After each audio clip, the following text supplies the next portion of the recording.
Hello and welcome to today's episode of Blades in the Dark. This is the third episode. If you've missed any previous ones, there'll be a link on screen for you to go and watch them. Today we are going to be joining Haywood and Mittens as they are currently in the base making use of the facilities there. I'm currently sat in the room I've commandeered as a laboratory with sort of like books lining the wall, just with a nice sort of leather wingback chair, sipping a nice fine whiskey. Studying hard. Yeah, and just behind that there's a tiny, almost imperceptible creak of a floorboard.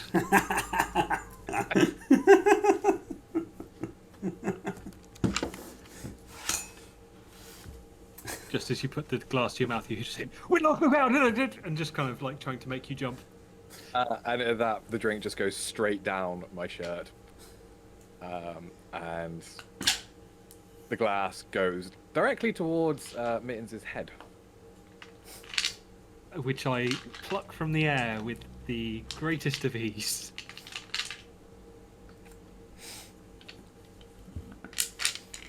And then Yes.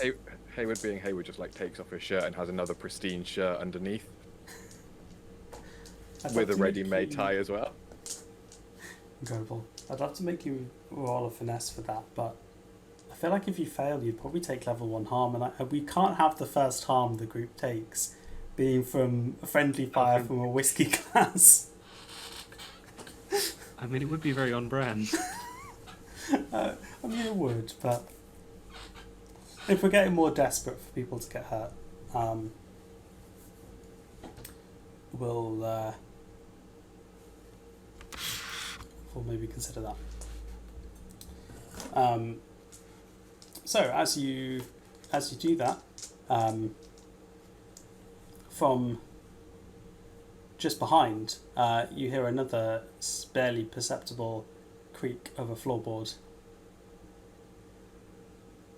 We need to really not oil these floorboards. What's the reverse of oiling a floorboard?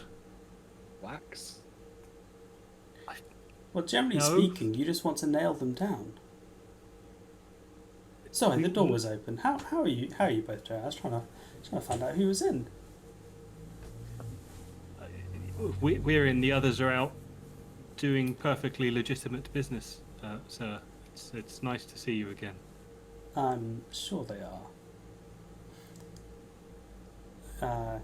Yes, obviously it is Eli, who you're familiar with, who has walked in. Well, I think I have another opportunity for you. And by opportunity, I think I found the third that I'm looking for. Now, have you come across the Greycoats? No, but I got a nice black one. I assume they're something like the blue coats? Yeah, well, they used to be. Oh, they just wash them too much. I'm Well, gonna watch the sun damage on these fine jackets. They do tend to fade a bit. I actually don't know. This used to be white. They came from the Bluecoats. Essentially, a group of former Bluecoats defected and formed a gang. I assume the Greycloaks came after that. I assume it wasn't that their Bluecoats turned grey and then they thought, well, we can't re-dye these blue. Guess we just got to form our own gang. Perhaps it was a metaphor for their morals, Perhaps they were being, artsy. Yes, some of these do like a bit of drama in their choice of names and dress, don't they? Mittens is just thinking of his entire gang and just kind of smiling and nodding. So, there's a connection they have with, one of the boss people around. Just kind of right on the outskirts. I'm sure you're familiar with the racing track they have there, horse racing. The Greycloaks Well, okay, there's a horse racing track. It's out towards the edge of the city. It's owned by some rich person. I can't remember his name. It's one of them. But anyway, it doesn't really matter. He's not that important. But at the racetrack, there is an annual event put on by the Grey Cloaks. Essentially, a series of races. Which That would make sense. yes, well it is, doesn't it? Which is a time where the people who would normally be in the house, guarding it and keeping it clean and safe and all those things, are rather preoccupied with an event just outside. So if one were to say, try and sneak into the house to steal something, tonight would be a rather good opportunity for it. Easy enough to get into the place. You have to give them a little bit of coin, but I'm happy to put that up for you as your entry. Now, of course, the house is strictly off limits during this event. You understand, so you'll obviously have to use some of your your skills of sneak or conversation or such things to work your way into the house and find what we're looking for.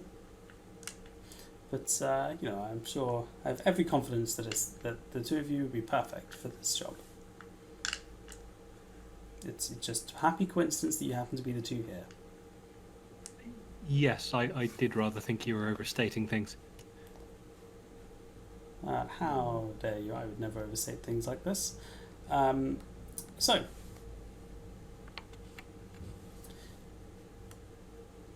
I was about to say, is that all okay? But I guess the answer is kind of yes, because that's what you're here to do. Yes. So, I'll pay you normal coin, and again, anything else you steal from there, you can keep. Don't really care about it. Just remind me, what is the normal coin?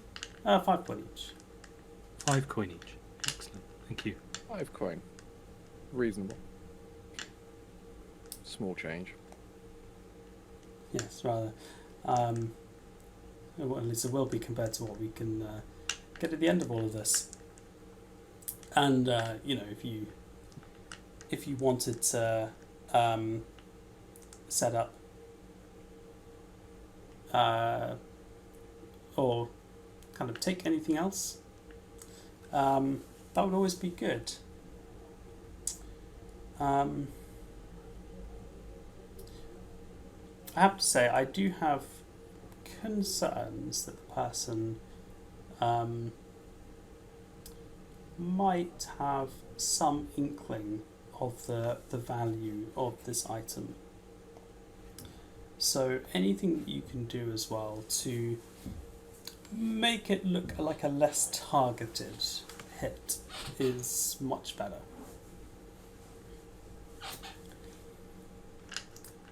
As in, there may be advantages to stealing more things because they won't think that you've just come for a specific item. They might. It is better for us if they think that it has just been taken amongst a bunch of other stuff. Fair enough. I'm sure we could accommodate such a request. There is a little bit of talk around the city about these items, and people are starting to put things together. And I'm wondering if someone knows a little bit more about them than everyone else. And, well, of course we don't want them to be thinking that, otherwise it might lead them our way. So, very advantageous if it is believed to just be a normal robbery, as happens in this city regularly. Yes, more and more often. Indeed. Well, Smash a few windows. yes, that would be an option, I suppose. Well, I'll leave the details up to you. Just make it back successfully. He gives you 5 coin as the entrance fee as well. These events do not come cheap. I'll say that, but if you're able to pull this off, it'd be worth it. So, yes, I'll leave you to it. Hopefully see you back later. Or possibly tomorrow. It might be a bit late. Past my bedtime. No, it's fine, I can stay up. You're a curious individual, sir, I'll say that. Excellent. Cool. So Hayward, what the hell are we going to do? Have a plan. So do I, but I feel like it's slightly ridiculous. I'm curious. Your plan, sir? Well, we're going to a racetrack, right? Yes. And we've been given 5 coin, right? Yes. Well, I feel like it would only cost 1 coin to buy a horse costume.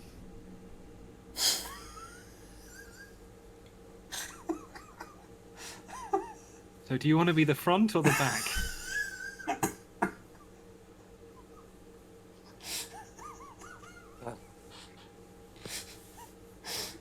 Well, Master Mittens, that is a intriguing plan, if I do say so. I had a alternative suggestion. Do tell. That I approach this prestigious event as a wealthy prospective buyer of a fine racing stallion. And you are my humble stable boy who has come with me with his vast knowledge of horses to help me pick a fine creature. I do smell like I've been around horses. I wasn't going to comment. It's fine. Your wrinkled nose said everything. I mean, yeah, if anything, that's a better idea. And if it fails, we come back in the horse costume.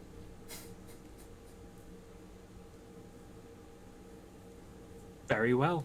I'll make sure we've got 1 spare. Okay, that sounds like you have an approach planned. Is there anything you want to do before the score starts?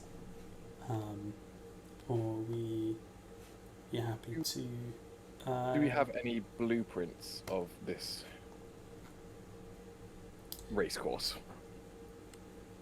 We'll cover that in flashbacks. You don't need to worry about it. Okay. So, just so I understand, got the race course and the house that the location we're going to burgle is somewhere nearby. We're getting into the race course to get to the house. Yes, essentially. So you've got so you've got basically a race course, and the various kind of stands around it, and betting shops and all that kind of stuff, and then kind of not amazingly well fenced off, but kind of separated then is then the kind of gardens of the house, which is kind of then up a hill a bit, which is from any other direction is very well fortified and guarded and difficult to get into. Okay. Cool. So from where you're starting, it sounds like a social score.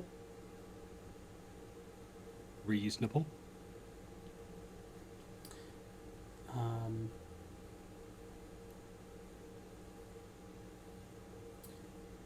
In terms of where you're looking to enter then, you're kind of just talking your way in. Presumably you're just going to go through the front door. Yep. Cool.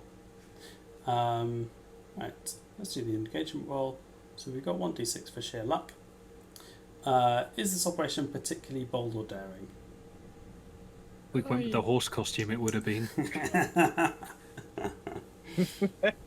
I wouldn't say it's that bold right now.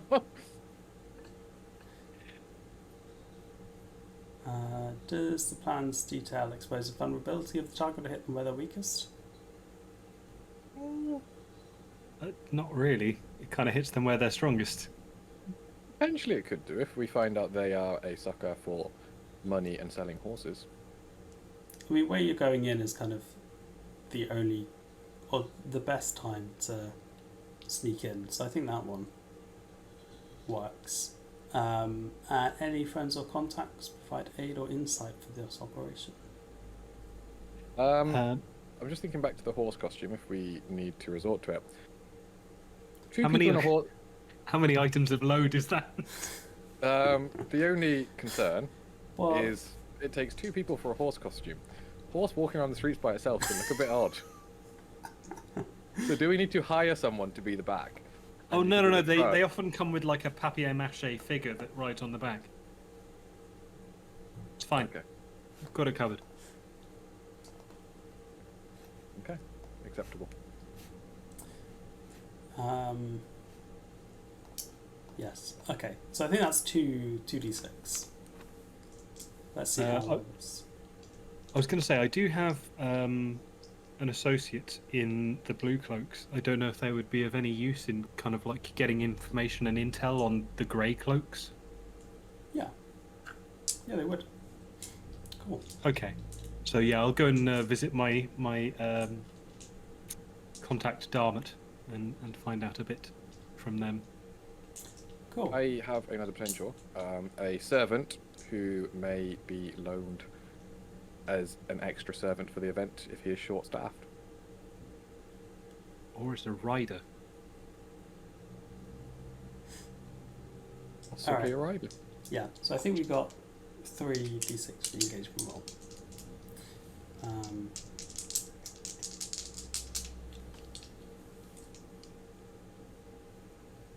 So from essentially you're basically going in through the front door, paying fee. Yeah. I'm happy.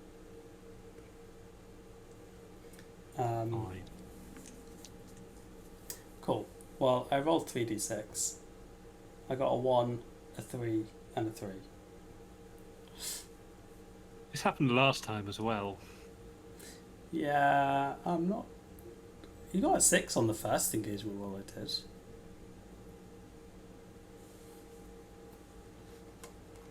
So it's the one where we turn up in the horse costume. The 3 is kind of where we then have to pay to get in. Yeah, so so as you go in, in fact, load. Let's do load. Okay. So how much are you planning on going in with? So light, medium, or heavy? Normal. Sorry. Yeah, I was going to say normal as well. How do you carry a normal load? Like, do you have it as a bag? Are you like just have it under your coat? Yeah, I have various pockets and kind of things in my items of clothing. You know, like the pouch on my belt and some concealed compartments in various bits. Pretty much same. Nothing as mine can't be hidden within a suit somewhere. I don't believe. Cool. So okay. So you've basically taken your ride all the way to it's kind of right on the edge of Brightstone, pretty close to the Spirit Wall actually. Kind of just on the border of Brightstone. In 6 hours, there's a nice bit of space there that they've used. As you kind of approach, what you essentially are seeing in front of you is obviously you've got the kind of main gates all kind of fenced off, which is the kind of main building walls for essentially what are grounds of the house. which kind of the bottom bit has been converted into a racetrack. As you can kind of see, the walls are about 10 feet high with a lot of kind of quite what they call like essentially kind of pointed metal spikes on top with some barbed wire. You can kind of see why trying to climb over the main walls is maybe not the best plan, and maybe why using this as your way in is an idea. So that's kind of as you're going in, or as you're kind of approaching. In terms of then, as you get to the door, get to the gate, there's obviously a few of members of the grey cloaks who help support, the running of the event, and they take a cut, and they do kind of the security and all that kind of stuff. Kind of at the entrance, then you can basically see quite a bit of like not social area, kind of free area where people kind of mingle, chat. There's kind of a bunch of bedding shops and kiosks and stuff. There's some sort of food areas as well. If you wanted to buy, a hot dog or a rat and a stick or something, you get that there. And then just past it, you've got stands, racetrack with then stables kind of off, where would that be? Off to the left. So kind of essentially up against the wall so people can't really get into the stables very easily. And then past that is then the way up to the actual house on the far side. As you approach, you essentially see about 4 great cloaks just basically stood at the front of the door. One of them's kind of taking cash and giving out like wristbands, kind of ribbons essentially, that they tie around. And the rest are kind of like patting people down as they go in.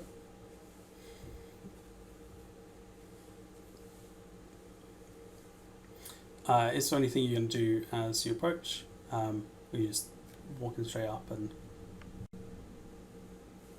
wanting to buy a ticket? I just kind of give Haywood a last pleading look. Just as if to say you could get us straight into the stables.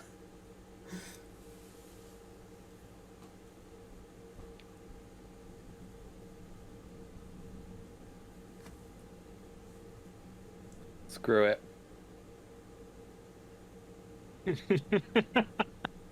Let's just do it. So we duck to the side, and from out of a canvas bag that I've been hauling with me, presumably this would not count as load, but I don't mind if it does as well. So, whatever. If we assume this was the approach plan, then we'll treat it separate. So did you say you had a servant?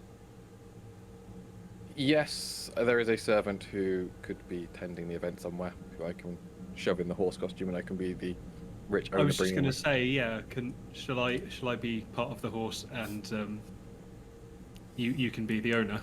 And I will lead my rich racing stallion up and into the stables.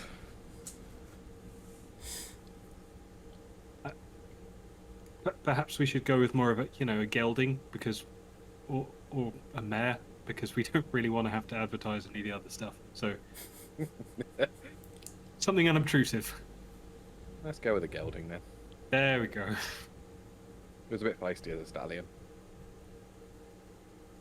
Yeah, I'm just at the back of the horse, just kind of like start trotting my feet in a slightly anxious way. The servant, Jenna, has started doing the same as well. Who is also technically my lover, apparently. When you say technically... Oh no. Is this something you had? Yeah, she was down as a servant / lover on my sheet. I meant the horse costume. Is that something that...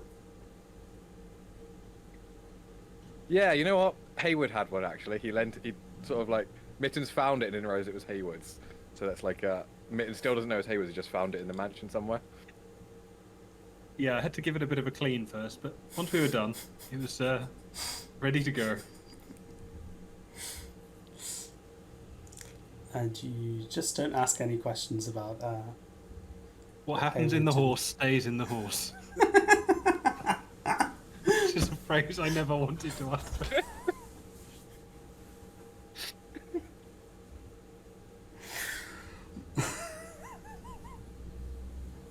Give me 2 seconds, I'm just going to open the shed door. It's a little warm, isn't it? Wow. You have Mittens and Hayward's servant Jenna. Was it? Yeah. Who's front and who's back on it, by the way? I assumed I was back, but that was making a lot of assumptions. So you tell me, Hayward. On this occasion, Jenna's chosen to go at the front, being a... Well, no, it was a gelding, wasn't it? That's fine. She chooses to go at the front anyway. It's fine. Even if it wasn't, They're not going to be. inspect that. That's not where I was going with it.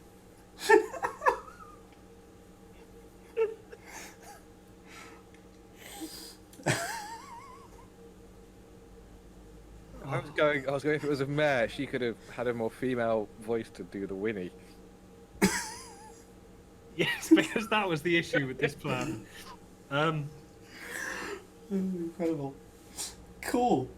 So, Okay. great. And then Hayward, presumably you're kind of leading it Yeah. and just going up to the front gate and presumably, Yeah. yeah. What do you do? I'm assuming by now the grey cloaks have clocked that there's a horse. Yep, they're giving you some looks.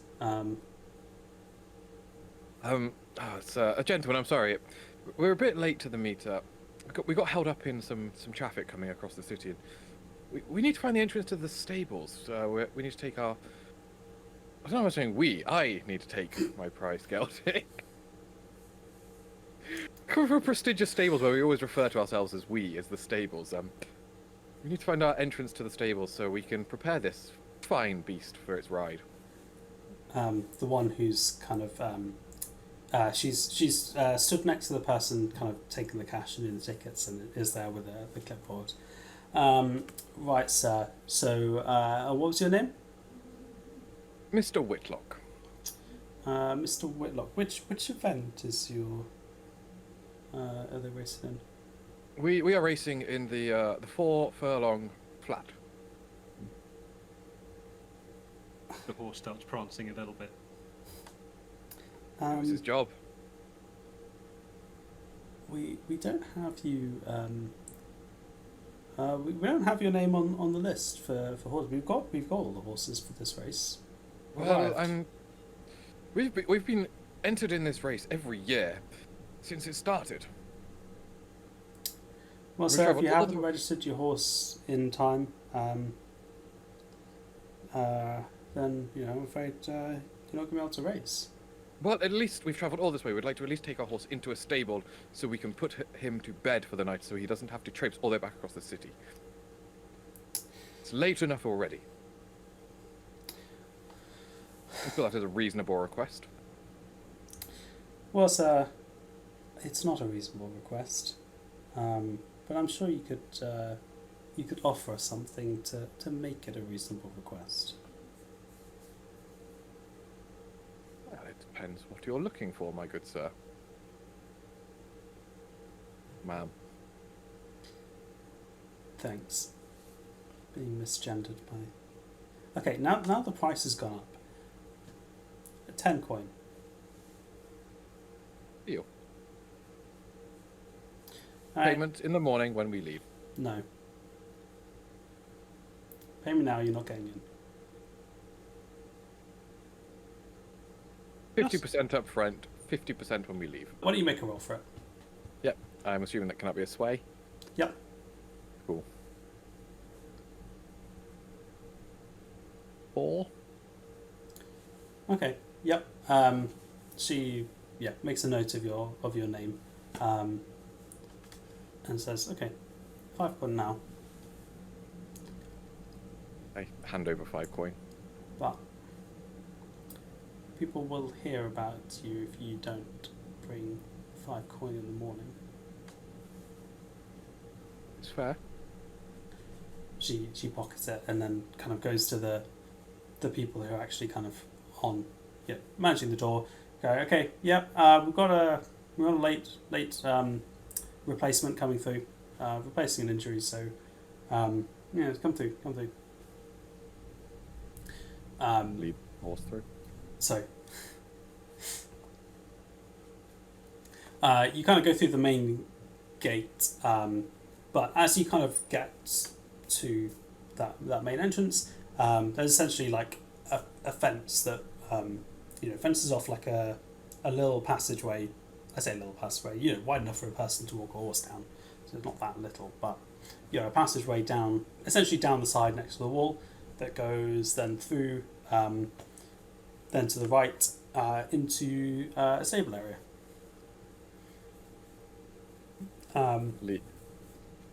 Stable area, as you can imagine, is quite large with lots of horses and people. It's a stable area.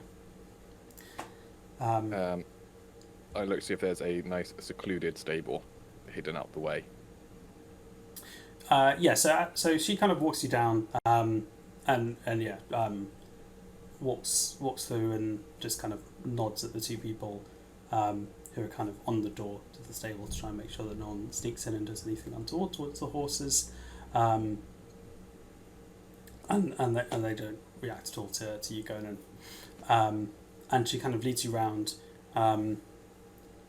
You can kind of see that there are like stalls set out for, essentially the different races have a section. It's a pretty large building with quite a lot. They're not very big stalls. They're not one that a horse would want to spend too long in, but it's enough for a short event like this. And then kind of down in a corner, they're not the nicest ones, but they're essentially like a group of extras that they might have if they need to bring in an extra horse to replace their injury or something like that. There's just kind of a few leftovers just in case, which then kind of puts your name and and what was the horse name? The horse's name was Methusa.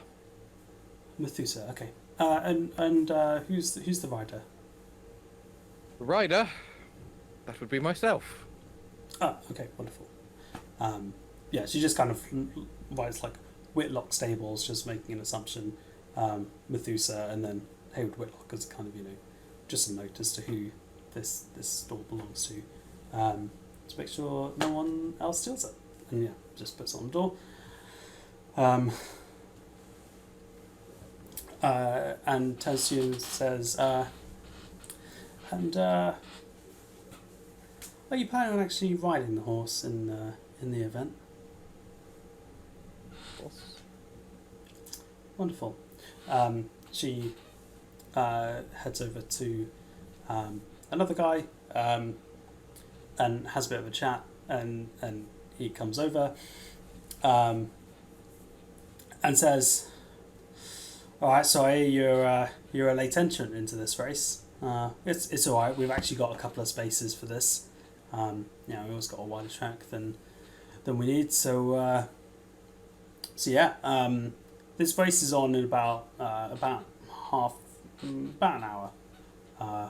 We've got a couple of races first, and then you'll be on. So Haywood was it? Yeah, we'll look forward to seeing you join. See what you and Methusa can offer."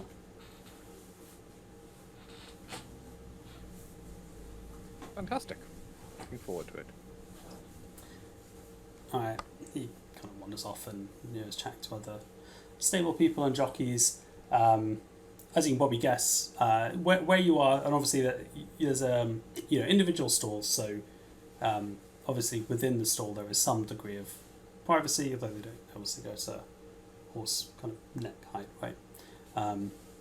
But horses at the same time not small. So there's some degree of privacy there, and you were a little bit kind of tucked away in the corner in that stall. There's obviously, just people milling around. There's kind of stable owners and jockeys and, all kind of looking after horses and tanking things up and, trying to get everything ready, and trainers and stuff kind of chatting and doing the kind of normal prep stuff. There's some people just kind of more stood around because their race isn't on for ages, and they're just kind of milling around until they actually have to do stuff, and largely just kind of chatting to each other. You can kind of get the sense that obviously a lot of, particularly like the stable hands supporting and some of the coaches obviously know each other and having a bit of chat about their horses and bantering that their horse is going to win. Well, the coaches, the stable hands, to give zero shits, but just kind of chatting because they've got nothing better to do. And as you can probably imagine, the horse costume that is apparently going to be entered into the race is getting some looks of interest. Presumably they can only see the head of it from the top of the stable. Well, yeah, so as you kind of walked in, they've obviously seen you walk in kind of without getting a particularly close look and seeing the horse. So as it stands, you're no one is yet commenting on the fact that you're there in a horse costume. Cool. And at some, let's do this now. It's not going to decide anything, but let's do this now. Let's just roll to see how good the horse costume is. Hayward, is this one that was yours? I do technically have a fine cover identity. That sounds perfect. Well, I mean that's separate. It's just to kind of see. Yeah, Tell us how you got it and make a roll based on that backstory, as to how good it's going to be. Well, the good thing is, I met my servant while I was back in Arcros, and this was during my university days, when I was having rather a lot of fun studying, having drinks and parties and whatnot, and came across this lovely student on the same course, actually. Unfortunately, she failed towards the end. And we started dating and started to consort her and become very close and intimate. And then just one day we decided, after many weeks and months of dating, to go exploring the local shops. To get a horse costume, it's a normal next step in a relationship. A lovely horse costume that we thought would be a very interesting thing to bring back for a Halloween party that we were going to. Thank you for clarifying. That doesn't explain why they've still got it. Anyway, We may have wanted another couple's Halloween party.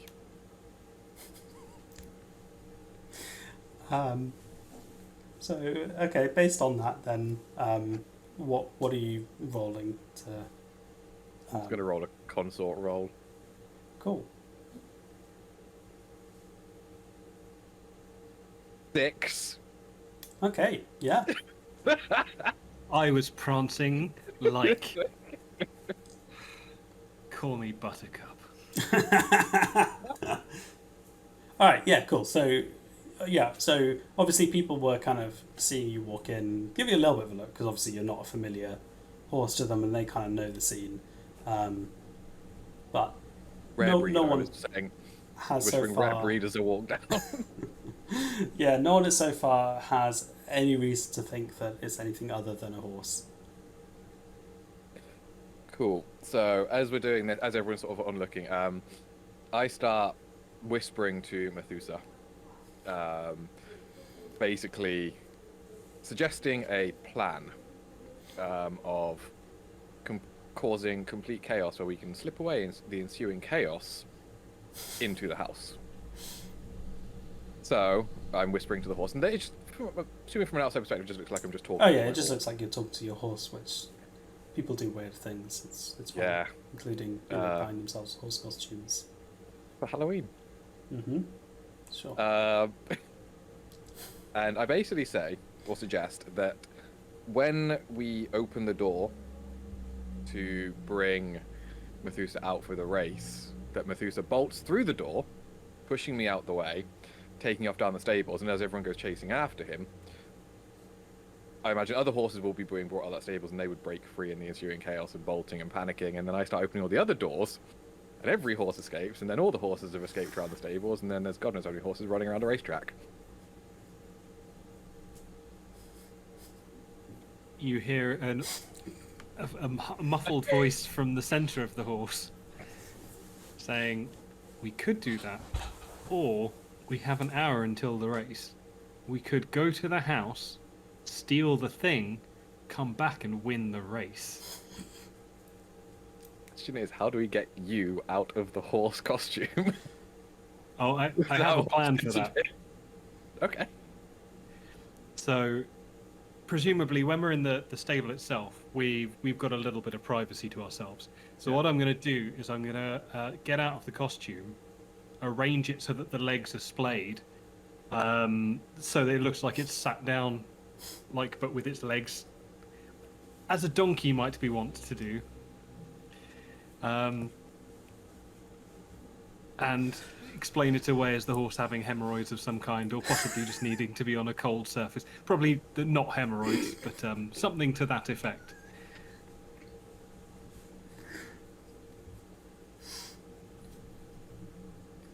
Sure. That'll work.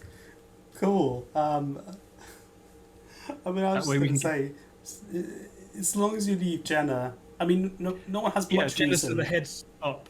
Yeah, as long as you leave her in the in the the front of the horse costume, people aren't going to be, people are busy doing stuff, like they're not going to come over and like worry about your horse. So, It should be. Yeah, maybe we should leave a sign on the door. Aggravated horse.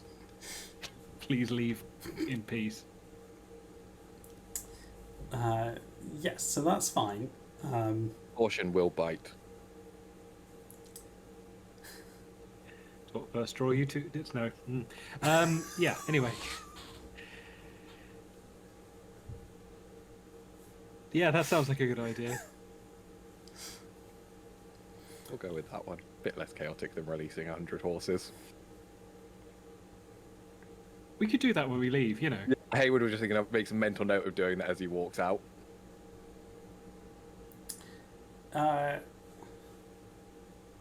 Yeah, if it helps, there'd be 64 horses, roughly, More than enough. about 8 per event and 8 events. So, Somehow hearing that from you is slightly more chilling. Especially if we've got mares and stallions released at the same time, it'll be utter chaos. There'll be fights going on everywhere. Please, stop your filthy talk. Let's just go and do this. Cool, yeah. Sorted. okay. So the only thing that I want you to roll for, Mittens, is obviously the fact that you will just be slipping out of the stable, having not been seen going in. Just make a roll to see if you draw much attention to yourself whilst doing this. Okay. Reasonable to say this is a prowl? Because Yeah. it's slipping? Oh, that's not good. Okay, that's a 5. Alright, cool. Alright,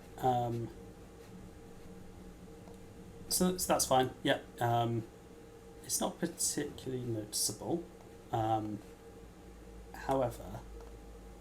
I've put some straw and stuff in my head to kind of make me look more like a stable hand. yeah, just the person with the clipboard who spoke to you has just kind of had a quick glance and it's like, I'm pretty sure he wasn't there. I'm going to start a clock for investigate suspicious horse.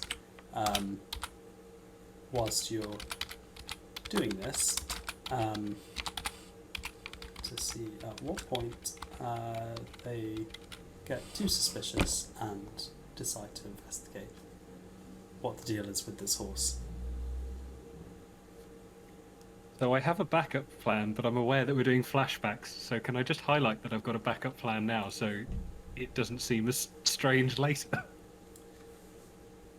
Yeah, that's fine if it comes up. Excellent. Cool. Well, you're now two people stood next to a store. What do you want to do? So the path to the house, is it the kind of thing we can sneak through it? Is it the kind of thing where we'll be obviously spotted if we're heading in that direction? Like, are there people on the way? Very good question. I mean, right now you're in a stable, so you obviously can't see what's happening up there. So probably trying to find a way to be able to see that then might be your first option. Is there like some way we could step outside looking like we're getting a breath of fresh air that doesn't smell like horse shit? Yeah, that's reasonable.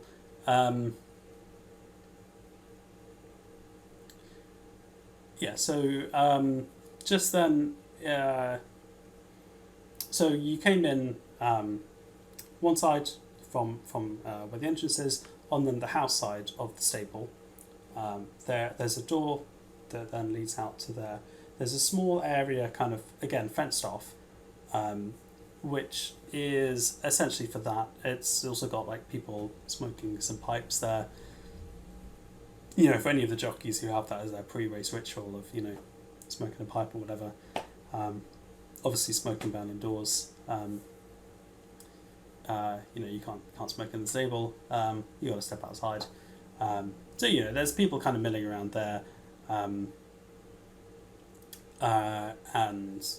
yeah, so there's a few people kind of around, but no one's really doing much. Mostly just kind of focused on either like a pipe or just smelling air that isn't very horse. And then from there, yeah, so there's some gaps that you can kind of get a sense of the lie further up and towards the house. So if you'd like to have a look at what you might be able to see between you and the house, make some kind of roll. I'm going to study what's going on. Can I survey? Yeah. Yeah. 4. 4 for study as well. All right, cool. So between you, yeah, so what you're looking at essentially is the bit of fence that's kind of at the far end is actually the fence that's over to the, then into the grounds to the house. So kind of to the right, and that's a bit that's very blocked off, is actually into the main area. So it's basically to stop the public bothering their favourite jockeys.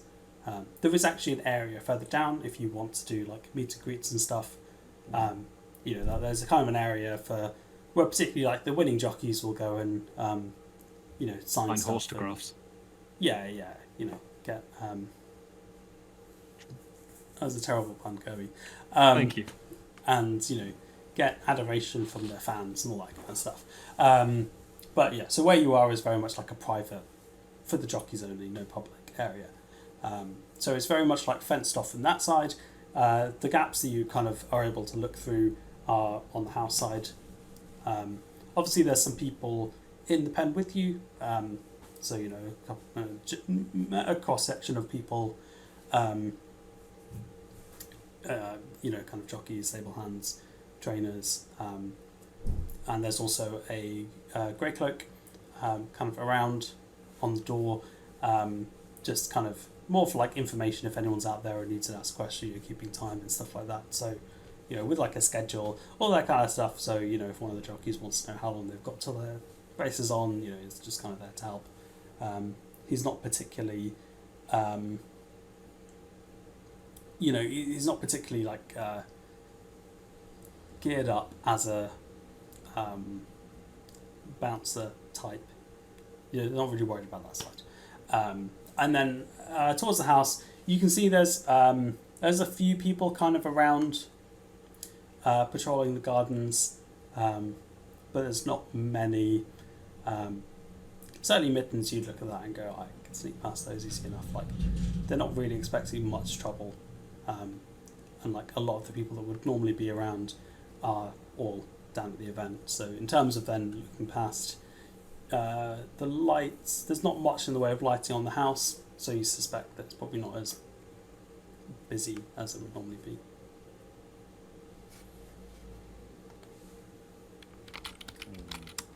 Just realised I should probably start another clock for race time, which will just kind of keep up to date as how long it is until your race.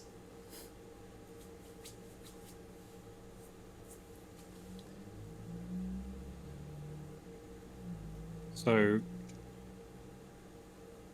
yeah, in theory, as soon as I get to the gardens, I'm okay.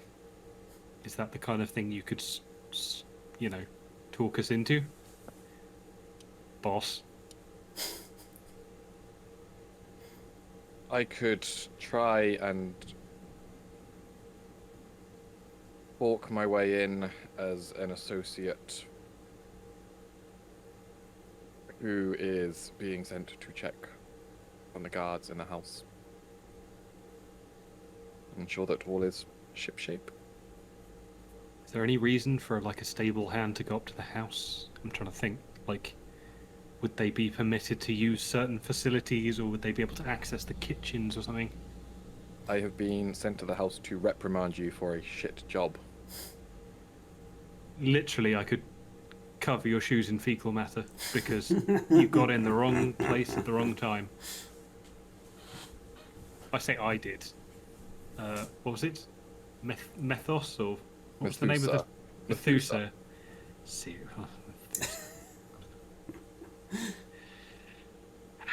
yeah. Anyway, Methusa did a number.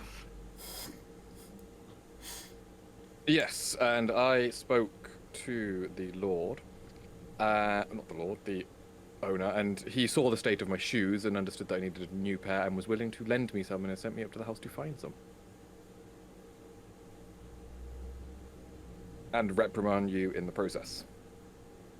Yes, sir. I'm awful sorry, sir. This'll go perfectly. I can't imagine how it could go wrong.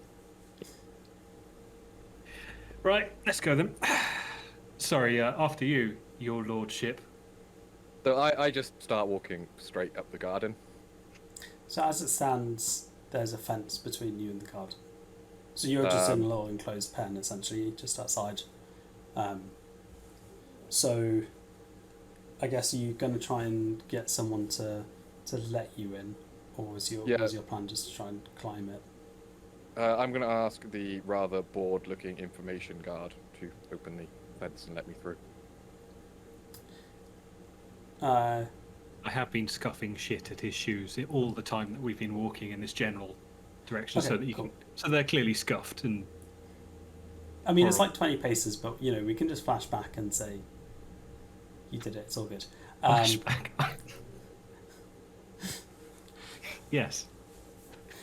A flashback to before this when he thought, Hey, would stand still for a moment. Yeah.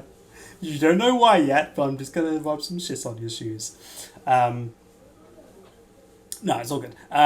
Yeah, so, okay. I don't think you need to roll to say how convincingly... No, it's fine. You just rub shit on the shoes. It's all good. Okay, cool. Yeah, Hayward, approach the guard. What are you saying?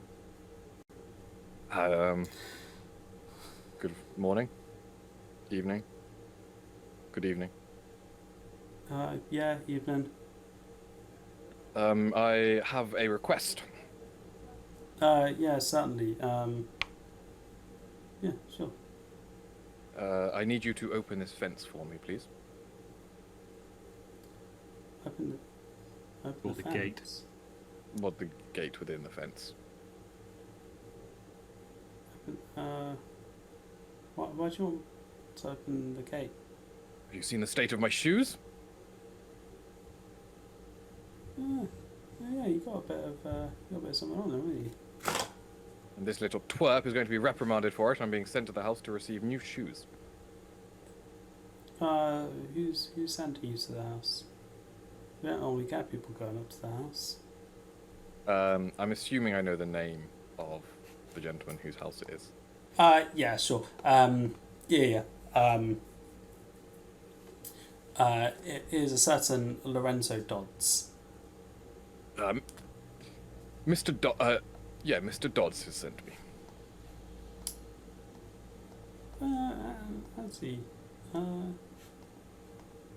He would have your hide if you do not open this gate for me. I kind of just like briefly give him a look up from having bowed my head and say, yeah, your boss said it was okay. Sure. Make a roll.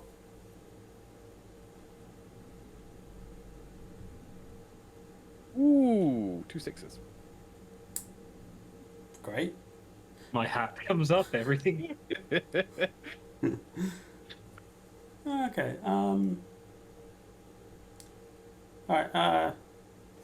He just kind of calls to the people. I've just got to take these up. Any of you need anything? What? Just before I go? And they'll just like, shut up. I'm smoking my pipe. Alright. Yeah. Come with me. So yeah, he kind of opens up a small gate in that bit of fence that's kind of padlocked. Opens up for you, kind of leads you through them, relocks it from this side to the house side, and then kind of walks with you.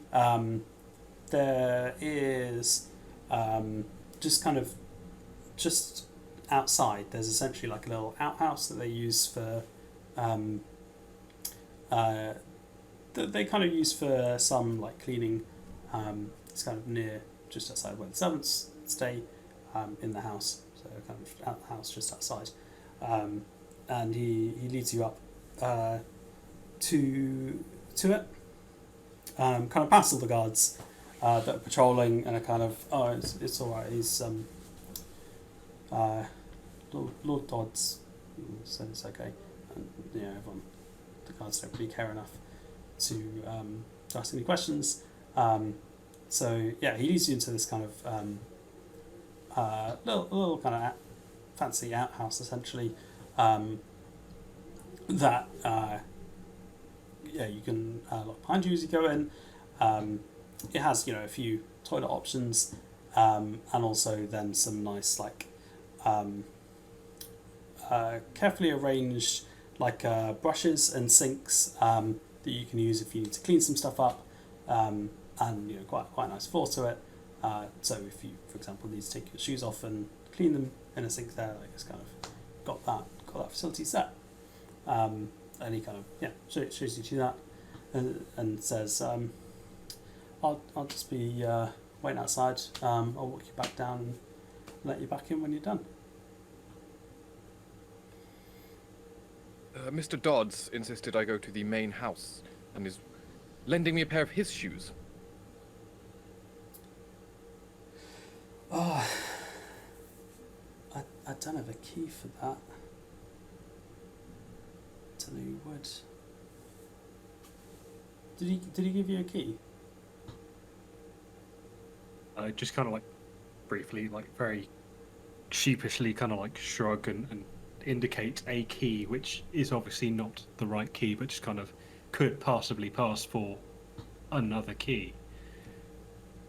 And just kind of like... Right, fair enough. Yeah, it's boss said take him up and get some shoes. Oh, okay. Do you know which store it's for? It's the one on the side of him. Oh, okay. Alright. The, I mean, he has no clue. But it's just more interesting for him than standing around. So, yeah, he just kind of starts walking around with you around the house. Where, you know, a couple more guards kind of walk past and he's, that's fine. Kind of thing, and they're fine to let that go. Okay, so he's sticking with us now, even past where he doesn't know where he's going. Yeah, he's largely doing it to feel important, and it's more interesting than his previous post that you have to go back to. Can I ask a question about the loads and the equipment? Sure. The one in italics is sort of a free one, isn't it? Yeah. Just like, and then anything from the other set, I can use 5 of for a normal load. Yep. Cool. How many guards are around by this side door that we've eventually got to? None. So they all kind of walk past on patrol. So yeah, you'd have a bit of.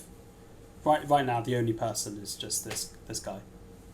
They're a nice little bush that I can hide him in. Was thinking something similar. Yes. Yes, there is. Because I have a vial of slumber essence. Yeah, so where you are, kind of down inside the house, is kind of a path that runs down inside the house with like a reasonably wide one. It's kind of deliveries entrance that you're essentially is kind of wandered around to, and then there's a little bit of kind of grass and spare room, and then there's just kind of some nice kind of flowers and bushes, kind of just down the side. Nothing particularly fancy, but kind of, keeping the aesthetic. So, if you were looking for somewhere to hide a body, Vial of slumber essence on my handkerchief and round his face. cool. Make a roll for it. What would that be? Finesse? I was going to say, could I try and distract him at the same time or something to try and make it a bit easier? Like, just give him a little tap on the shoulder or something. Yeah. Okay. So we'll do it. So we'll do it in reverse order. So, because that will determine how much easier you make it for Hayward. Cool. I suppose we could. I mean, we could call it a group action. Let's do it one by one. Can I change the way I was going to do it? Sorry? As in, can I change the way I was going to do it from less of a finesse, more of a I'm going to whisper in his ear seductively and God's sake. Hayward. You would still have to roll for the rag going I could cheap over up his my pocket. face. Fine, we'll just stick with finesse.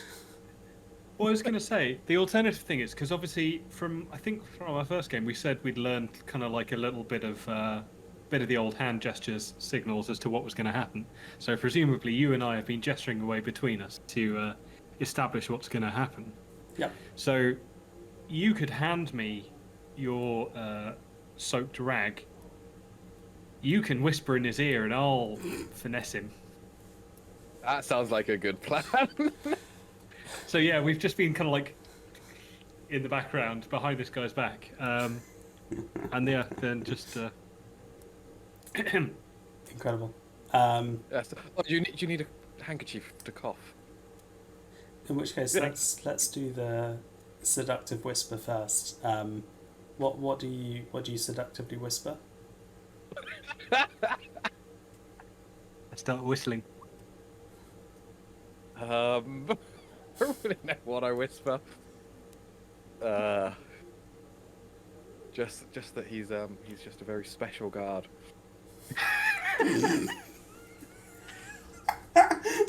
Never seen anyone twirl a baton the way you do. Yeah.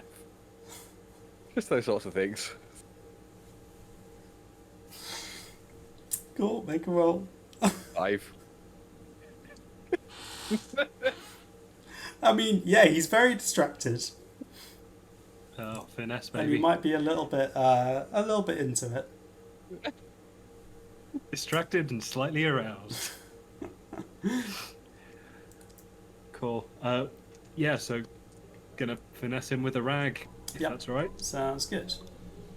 Oh, that's a 5 as well. All right, yeah. With Lumbrescence. kind of Hayward's help, yeah, no, that's fine. So you manage to, as he kind of pauses and starts to give a bit of a look and doesn't really quite know what to say, he then suddenly finds a rag over his face and goes down. Let it happen. Right, well, you've now got an unconscious body. I have the next part of the plan. As in, Mittens puts on his clothes. We put his clothes on Mittens, so it looks like if anyone finds the body, it's Mittens in a bush, and I'm being led around the house by a guard when we manage to get inside. My clothes have all my things in them. Shove them in his pockets.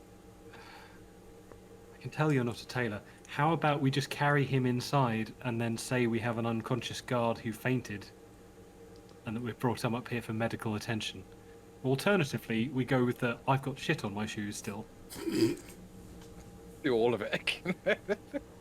We came up to the house because you had shit on your shoes and now we're carrying an unconscious guard. I'm just going to... Yeah, I'm going to keep the rag nearby in case we have to redose him. Just, I don't know how long it lasts, but I'm assuming half an hour, but maybe a minute. Who knows? I don't know. These are your drugs! I've never used them.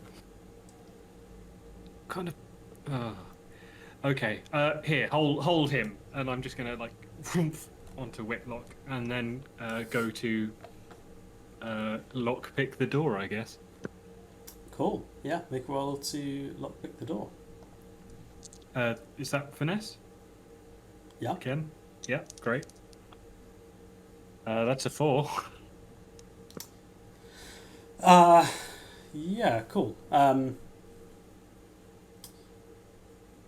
So you do successfully pick the lock on the door.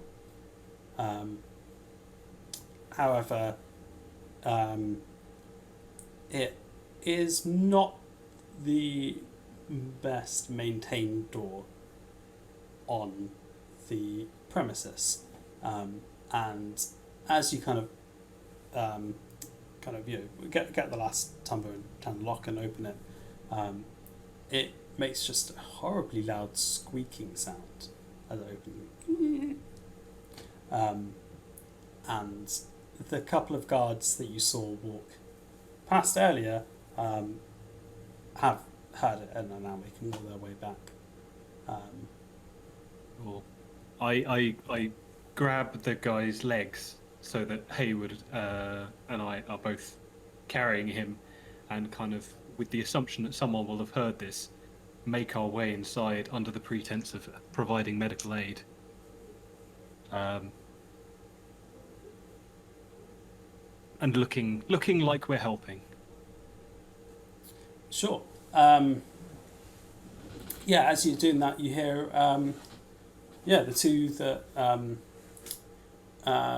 that you saw walking away come running back, and one of them shouts, "Oi, what's going on?" He's fainted. He's fainted. We're taking him inside. I'm just gonna go get some help.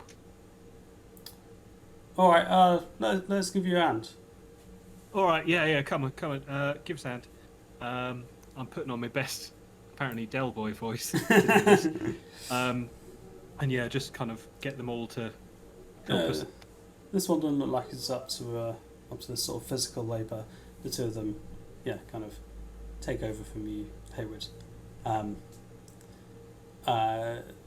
And yeah, so they lead you down. So you kind of come in the trade entrance. Then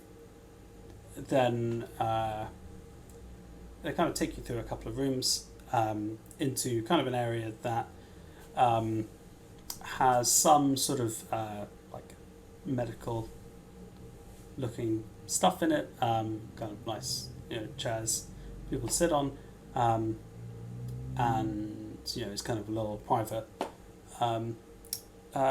medical. Yeah, kind of gesture for you, so kind of gestured and kind of put him down on kind of like a sort of medically bench type thing that he can lie on, and say, just stay with him, look after him. I'll go and get a doctor.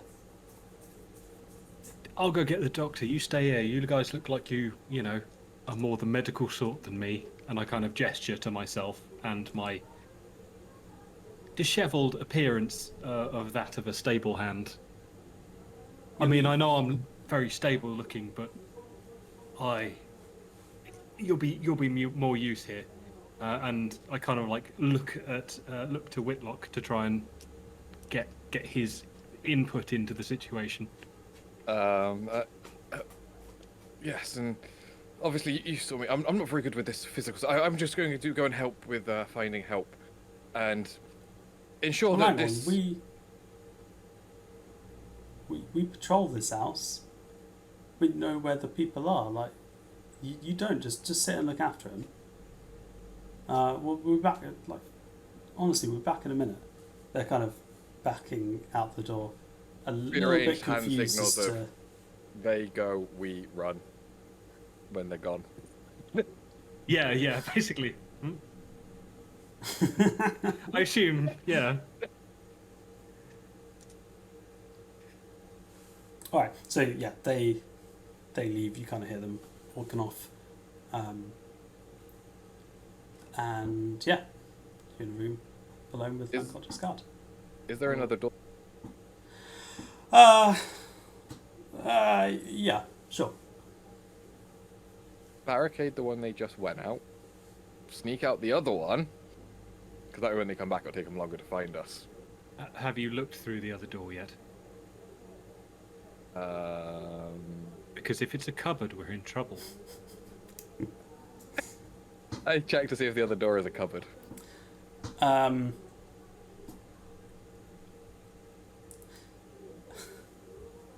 Roll for cupboard. Yeah, you open a door, Vol, to see how well you determine if it's a cupboard or not. Not either. 2 5s. Okay, you successfully determine it's not a cupboard. I turn back to Jack, I'm like, or Mittens, I'm like, it's not a cupboard. While this has been happening, presumably all of the doors in this house have locks on them because it's a fancy place and sometimes you just need to be able to lock the servants away. So I'm going to try and, while this has been going on, I'll have kind of been just thinking, and I'll try and lock-pick the door shut. Sure. Make a roll for it. Just a little quick. Or maybe jimmy it shut, so it can't be opened. Yeah, make a roll for it. 4. My dice hate me. I mean, okay, 4's fine. So, yeah, I mean, you managed to do that.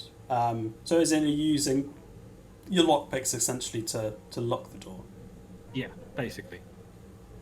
Yeah, okay. So, yeah, you managed to do that, but obviously going the other way to which way lockpicks are used to, you're not quite as familiar with it as you are going the normal way. And kind of at the last second, as you hit the point, it locks, but your hand comes out with half a lockpick.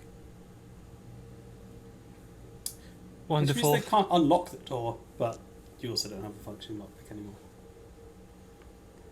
And I just frisk the guard quickly and see if he's got. Whitlock, there isn't time.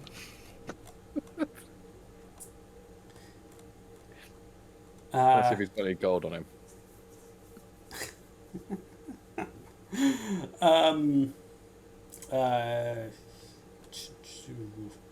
Yeah, make a roll for it. Guessing that's finesse, most likely. Yeah, go for it. So if it's 1 dot, it's roll 1 dice. Yep. Right? 5. He's got a couple of silver pieces on him. I mean, he obviously doesn't have much. Find the other half of that 5 gold I need. Yes, very slowly making your. Making your fortune. Yeah. Cool. Has he made any rumblings or stirrings? No, I think you're good with that. Okay, cool. I won't dose him again then. Yeah, no, you're Lie fine. it on his face and leave it there. I've seen the end of was it Cider House Rules, and that's how Michael Caine dies. So let's not do that. Cool. Cool. All right. Niche reference there. Sorry. Yeah, I've never seen it. Yeah, all right. You're now in a corridor. As you said, did we manage to get blueprints for this place in the past? Yeah, sure. How would you go about getting blueprints for it? I'm assuming through our. I'm assuming in the past I went to the local town hall, city hall register, and looked through the archives. And persuaded we needed blueprints for renovations of this house. I was a wealthy sponsor to help with renovations. Needed the current blueprints to know what the renovations would be. Sure. Make a roll for how well you persuade them.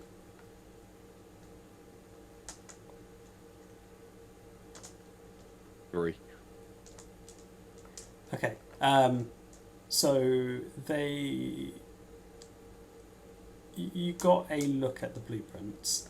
They weren't willing to give you a copy because they were a little bit suspicious as to why they haven't had, a form C3 A2 filled out and submitted to them These slackers. 5 working days in advance of you coming to request to see the blueprints. So they wouldn't give you a copy, but you're able to get a quick look at them.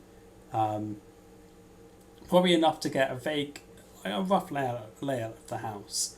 Again, obviously, there's not much in the way of details just on blueprints, but you can see essentially the main section of the house, probably where most of the activity and stuff is on 3 floors, of which it looked kind of like the top floor was probably had the smallest rooms that looked like it might be sort of offices and stuff compared to the kind of first floor that looked like probably more like bedroom size, and then more like reception rooms on the ground floor.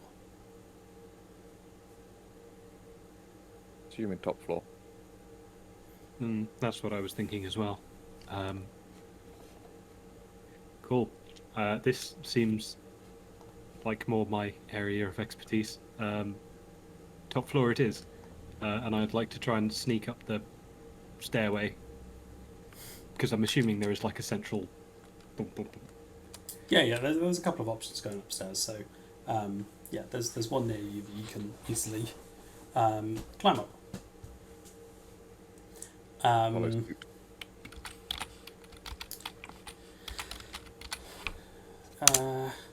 Right. So, how do you want to do this? So, if you want to take Hayward with you, then you both have to make your own roles. You could do it as a group action, or you can just leave Hayward and you just go yourself. I suggest that I look around the bottom floor for anything else that is potentially stealable. And flammable, I would also recommend, just because, Backup plans. Well, yeah, I'm just thinking, they were saying, make this not look like a targeted burglary, and what's less like a targeted burglary than an untargeted fire? Sounds good. So yeah, Cool. I'm trying to find anything flammable and stealable, and then that way if I get caught on the ground floor, I can say I got lost finding help for the unconscious guy in the medical room. Yeah, seems reasonable. Hey Lux, how are you doing today? The clip earlier is fantastic. We are, don't even know how you explain where we are. They're trying to steal something from our house. We were a horse, and now we're in a house, and now we're going to burn it down after we steal a key. That's such What's a so weird hard about nonsense. Yeah, I mean, when you put it like that, it seems straightforward. Cool. So team. And I don't know why I'm saying team, because you're obviously just individual people, but team sneaking up the stairs. Let's start with you. So the obvious first point is roll to find out how well you sneak. Sneak. Yeah. I hate my dice. 4 again.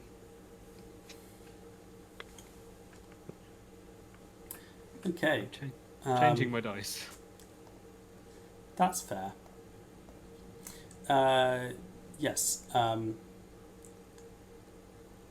As you probably might have done well to keep in mind, but might have been fooled by some of the appearances a little bit.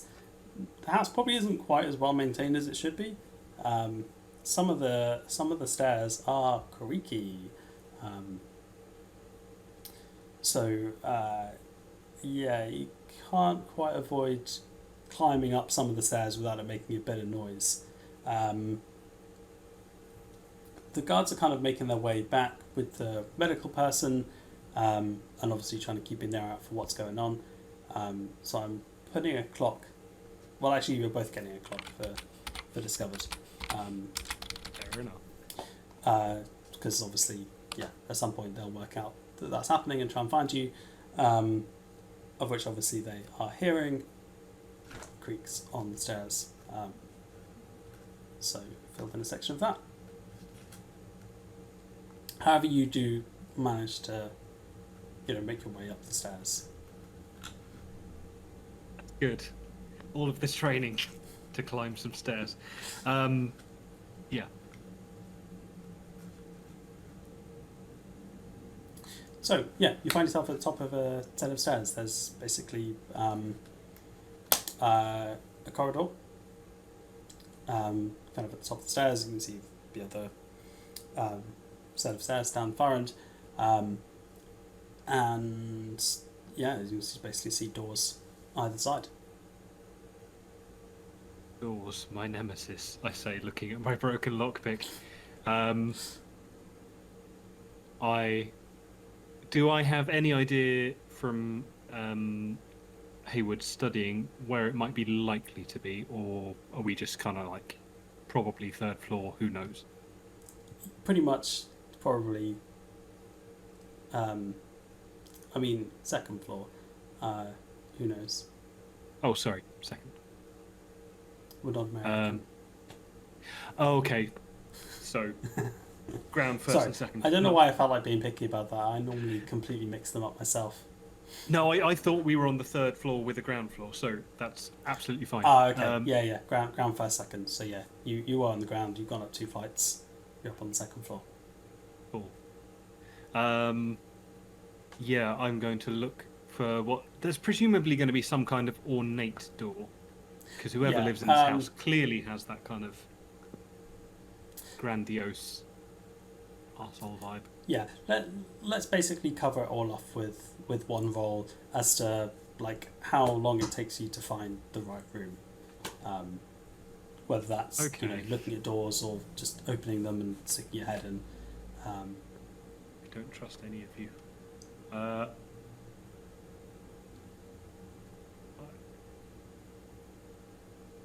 I'm going to presumably do a study for that kind of thing.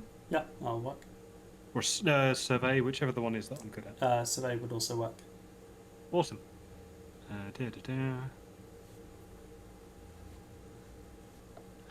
Do not fail me. 3. Cool. Well, you find the one that's locked. And you find the rest of them that aren't locked and don't have anything interesting in. Okay.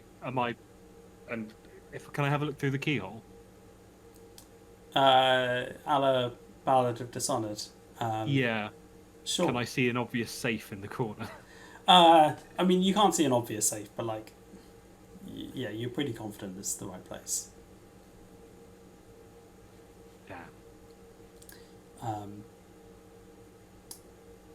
Whilst this is happening, and you're just kind of trying stuff and working it out, Hayward, what are you up to? What are you up to? I'm kind of just wandering around, checking doors if there's anything unlocked. Just opening it, stick my head in. If I could take. Cool. Slot it in. 2 questions. Yeah. How stealthy are you being in the process? Not really. Okay. I'm not like running around. I'm just walking normally. I think So that question is more do a roll to find out how easy it is for them to find you once they've kind of been through. So kind of as you've left then, presumably started walking down the corridor trying to find somewhere to loot, you can then kind of hear the conversation and footsteps coming back, and they then find themselves in a locked door that they're then trying to work out how to get back into, which presumably as you're walking away goes into the distance. But that's kind of roughly what you're hearing. I'm also looking for a very specific room, as in like a nice big sort of dining room with a really nice dining table with cloth over the top and a big nice open fire in the corner. Sure. Yeah, make me so yeah, make a roll.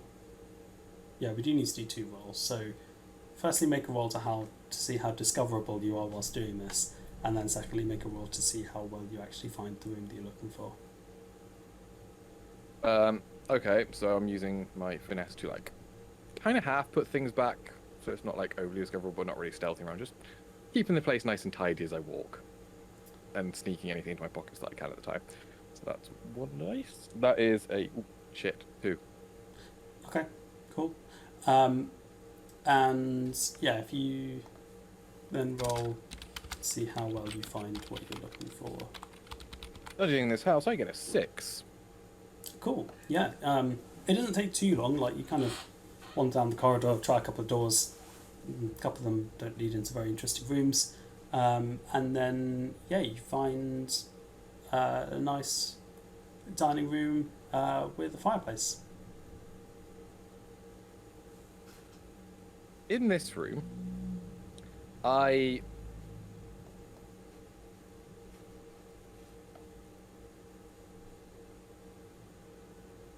Yeah. in my head, I've gone that Mittens wants to burn this place to the ground.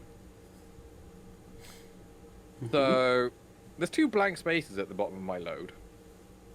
Mm-hmm. Is that like if I can think of something reasonable that I could have in my load? Yeah. So I have like a piece of string in my pocket, quite a long like spool of string, and I tie it to one end of the tablecloth, like in the corner, and following the cracks, like the floorboard cracks, so it's not really noticeable, do like a snaking fuse to the fire,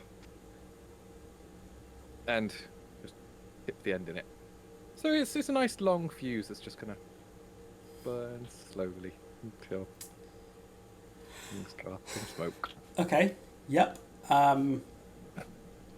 Let's start a clock for fire.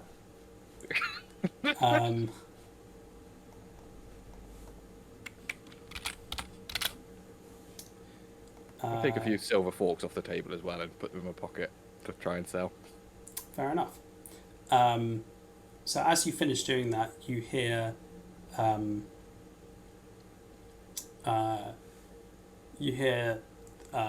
of both. I mean, both of you kind of as you're assessing this locked door, Mittens and Hayward, you hear quite a loud sort of wooden crunching sound as they basically shoulder down the door. not thinking there's actually another door. They shoulder it down and they kind of work their way in to find, the medical professional just sat with the patient being like, there was another door, I told you there was another door. And then being like, oh, where have these two guys gone? And one of them is sort of heading ish in your direction. Hayward doesn't really know where you are, but is kind of trying to look around, find you on the ground floor. The other one's heading up the stairs where they thought they heard a creaking earlier, to try and see if they can find you.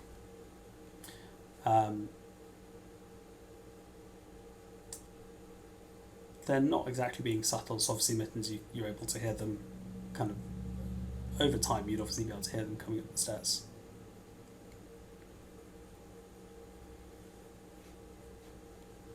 Okay.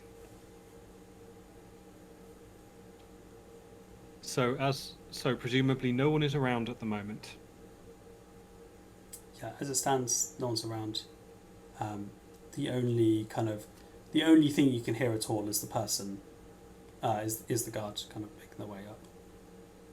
All right. As long as that is the case, and I'm pretty sure I'm unobserved, I am going to use my ability Ghost Veil to become incorporeal and walk through the door.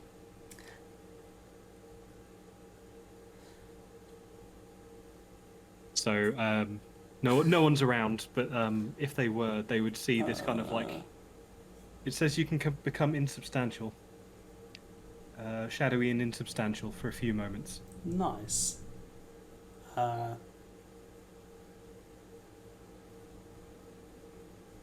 Oh, yeah, I see. Yeah, I see how that works. So yeah, you take 2 stress. Presumably you don't need any of the other 2. You're just kind of becoming insubstantial to flip through the door and then... yeah, I just want the door to still be locked, so they kind of like look at the door and then... Yeah, smart. Cool. Yeah, you find yourself in a room that has... it doesn't actually have a safe, so it's more sort of glass cabinets that are locked, but you can see, obviously various things kind of kept in them. They mostly seem kind of unindexed type things that they're not sure exactly what they are, but feel like they have some value attached to them. And it's the kind of normal like books strewn around and various papers of them kind of doing research here to try and work out what these artifacts are and what they can do with them, and partly how much they can sell them for. Okay. So everything in here looks stealable. Yes. Okay. It would be great if I could try and identify what I'm... Well, first I want to wait for the sound outside to abate. If at all possible. Do I hear someone come up, try the door and then walk away or anything like that? It depends how long you wait for. Yeah, if you keep waiting, you'll kind of hear them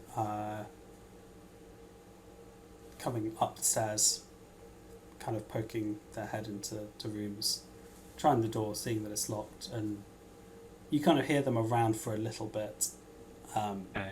kind of having a look to see. They can't really see properly through keyhole, and yeah, you kind of hear them then going down to check the next floor. Okay. I'm gonna take some of the smaller things that looked like they might be interesting and could maybe be secreted about my person, in my clothing, to be clear. So currently they're kind of locked behind like a kind of cabinets with glass. I see. Or kind of, yeah, so wooden frame, basically like, yeah, window kind of thing. So a wooden frame that are locked and then glass, so you can see what's actually inside. Okay. In terms of the item you're looking for, yes, very identifiable. You're very much used to what they look like by this point. This one is essentially sort of what would be the right shape? Sort of hexagon cross section. Tube-ish thing. Get the idea. Okay. So yeah, that's pretty obvious to you by now. That's what you're looking for. And then the other things are a mix of various like little kind of statuettes or little kind of trinkets that might be silver or goldish, as well as other kind of random little sort of icons, a little deer carving, that kind of thing. Okay. So, with that in mind, I have this thing called a silence potion vial that I'm not entirely sure of the mechanics of how it works, but I feel like either I drop it in an area or I apply it to a thing. So I was going to, assuming you'll allow it, I also have a set of some burglary gear, which I assume includes some kind of crowbar or something, Yeah, something meaty. You could use to either smash or probably just rip it off. Yep. Cool. So I hook out the crowbar from my trousers. I withdraw the silence vial from a place that is best left undescribed. And if I throw it in like the center of the room, would it kind of like do a radius of silence for a little while? Yes. So they have one use, and it creates an area of utter silence around the shattered vial. So presumably, that's all the detail the rules give. So I think what we basically say is it will last for let's say 5 minutes for you to be able to do this, and anything that's kind of in the radius when you smash up the floor, which presumably is just that room, anything that happens within the room is complete silence. Cool. I very quickly then smash all the glass so that that's all done. I'll take a couple of seconds to just pile whatever I can into, the pockets of my coat, anywhere I can hide something subtly, and then I will go ahead and crack the door as well, because hopefully that will be covered by silence. Yeah. Cool. What's lighting the room? Is it electrical lamps? I can use words. Electrical lamps or like gas? Good question. This house looks fancy but a little bit archaic in its infrastructure. So essentially there's a little gas lamp that you can turn on as you came in to light it. Well, that's going to be a fire. So can I set fire to things in the silence so that no one can hear it for a little while and just get everything nice and really burning and then leave? Sure. Yeah, I think that's fine. However, I am going to add to the fire clock. We are getting closer to there being a fire. Yes, I'd like there to be quite a lot of fire shortly after I've left. Yep. Yeah.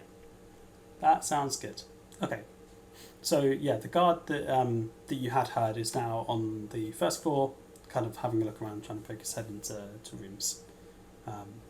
So if you were wanting to make your way all the way back down, that potentially be an option, or if you just want to, I don't know, beat the guard up for fun, or just stand around. I mean, I assume you want to leave because you've just started a fire. I do. I would like to. Ideally, what I want to do is sneak down to the ground floor.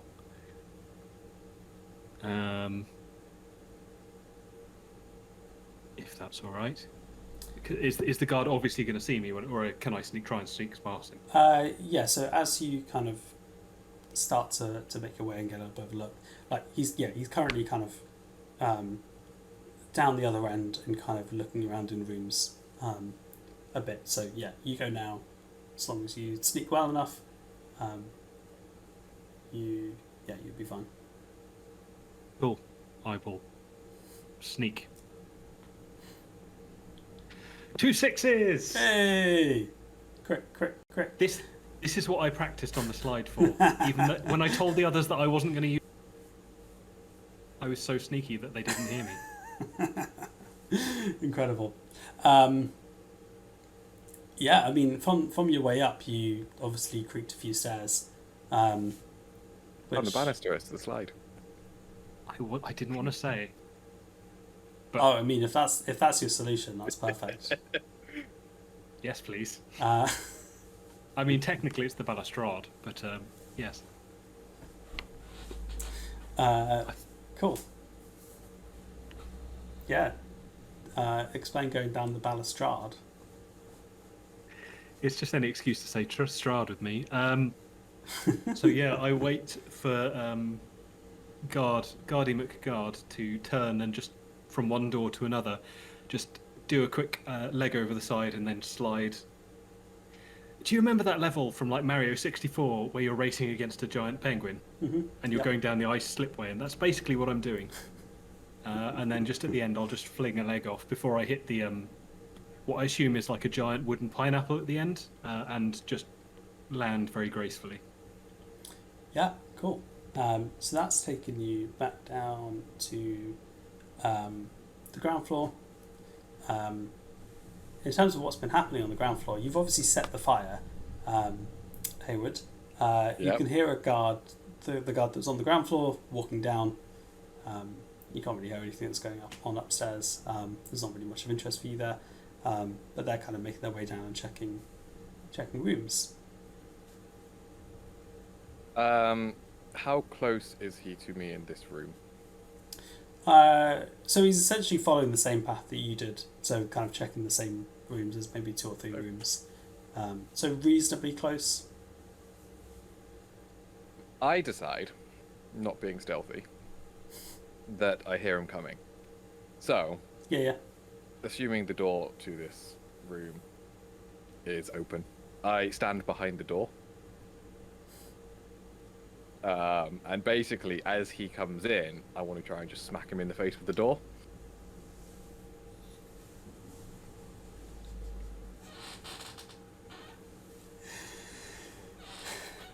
Sure, make a roll for it. And then maybe cheese it.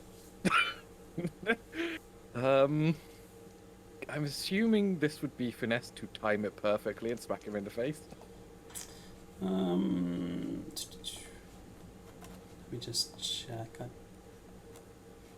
I think with the finesse, it'd be more about the control. So it depends what are you trying to do? What I want to knock him out. I don't want to kill him. Yeah, I don't think you could finesse the door into him to knock him out. It would be more. Yeah,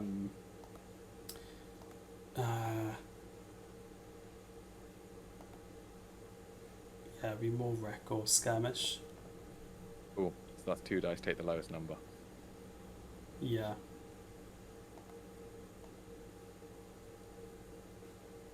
Come on, lucky. 2 4s. Okay. Yeah.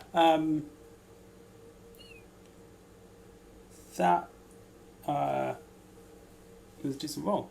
Yeah. So as he comes in, you kind of just use your shoulder and just give it a good, like, just put your weight into it, just, into him. You catch him cleanly, as you intend to. The downside, it turns out that putting all of your weight through a door into a person kind of pushes them into a door frame, which kind of rebounds the door back onto you as he goes down. So we are going to take level 1 harm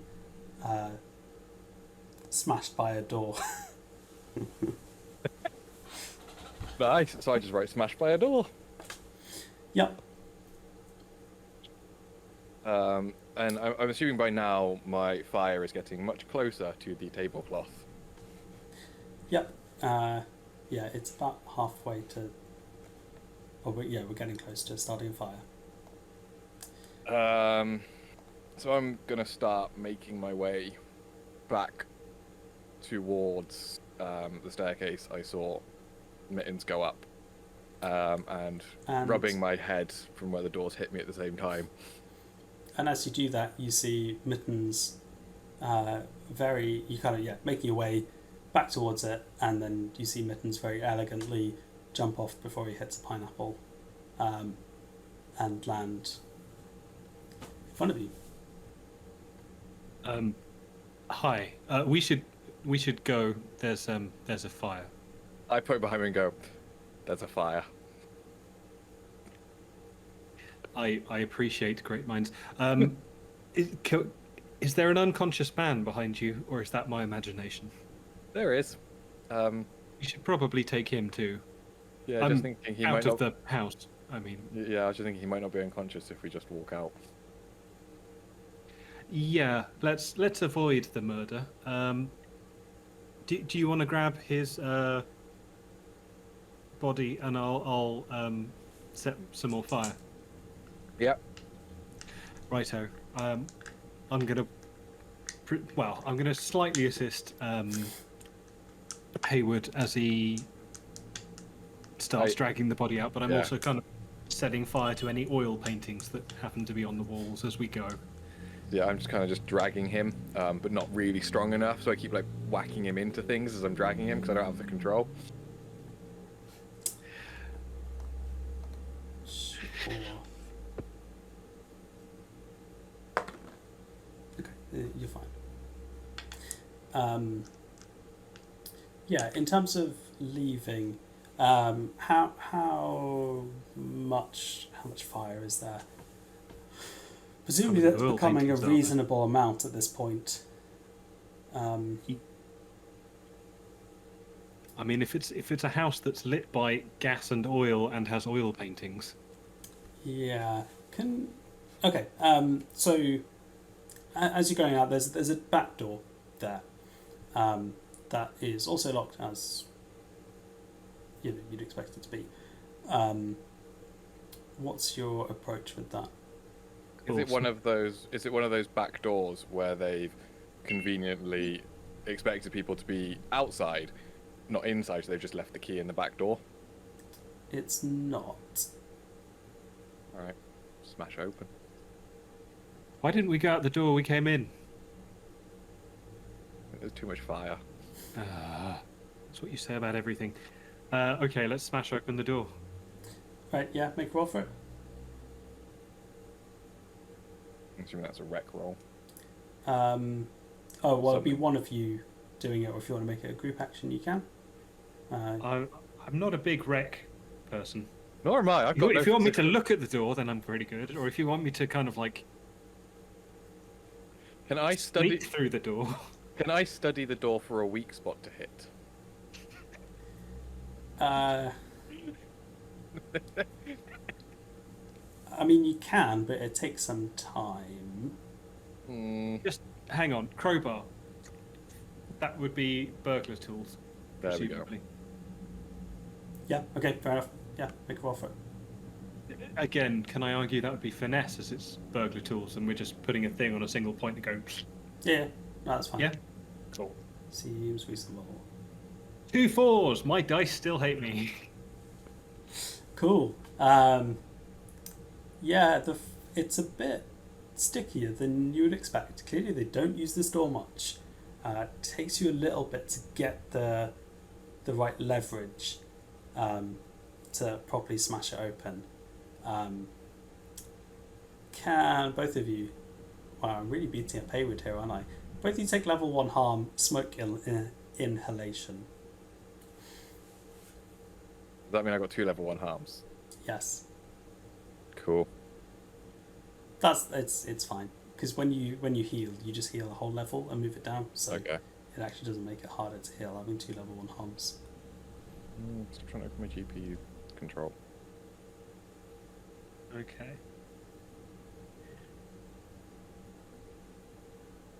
So we're outside, but we're coughing and dragging a body. So you bust your way out with a lot of smoke in your lungs, and Hayward having a banged up head from smashing into a door. You've got an unconscious guard with you. You can also see, they haven't spotted you yet, but you can also see over the way, kind of out, just coming out from that side, that you went in on is a medical-looking person carrying an unconscious guard body. And we're just going to make a roll for the guard that was looking for you, Mittens, to see if they escape the fire. Oh shit, we might have done a bit too much fire. I mean, there was lots of smoke on the ground floor. They should have noticed. Yeah, it was coming from both directions. Smoke tends to go up. They should have seen it. Yeah. This is really on them. Oh. You have definitely not seen them leave the building. Do we need to go back in and get the person? The less we know, the better. Oh, okay. Can I do a mini flashback potentially to when I was risking the guard? Mm-hmm. Did we get the key for the gate in the process? No, that guy. Oh, is in the gate you came in. Yeah. Yeah. Fair enough. Okay, so we have the key. Yeah, that seems reasonable. I just start walking towards the gate. Are you still carrying the unconscious guard? No, I've left him by the back door. Oh, literally just by the door. Maybe on a grassy bank. Yeah, nearby. but basically, they probably have a gravel path and then the patch of grass. I've dragged him over the gravel path and dumped him on the grass, so he's off the fire break. Yeah. Okay. Fair enough. That's fine. And That's the main things that I wanted to establish. I mean, he's going to be found pretty easily, but. And yeah, I just hope to walk towards that gate and let myself through. Cool. Mittens, are you following? Yeah, I'm kind of trying to look like I'm bedraggled and running from a fire. Okay. Make a roll. Probably would be best as a group action. For one of you to lead. And I don't quite know which one it would be, but a roll to how convincingly do you kind of just walk out, possibly without attracting suspicion, given that you're just two random people who have, well, probably a jockey who's walked into a house, sometime later has left, and now there's a fire. And whether that's you kind of are sneaking back or you're just acting as if it's fine, there's a lot of flexibility in exactly how you do it. But Okay. we definitely do need a roll for how well you make it back without making people think that you're the reason for there being a fire. I'm still in my nice fine suit, so I'm assuming they know it's not me, because I haven't changed into my riding stuff yet. And I think you said the garden was something I could easily sneak through. So can I try and sneak? In that case, I'll resort to looking like I'm dishevelled and running from a fire if someone sees me, but I'll try and All right. You Yeah. hide around the shrubbery. And yours is okay. Yeah. Make a roll for that. I think I'm just going to swagger and sway my way through it, and convincingly, this is who I am. 2 6s. Okay. Yeah. Amazing. I'm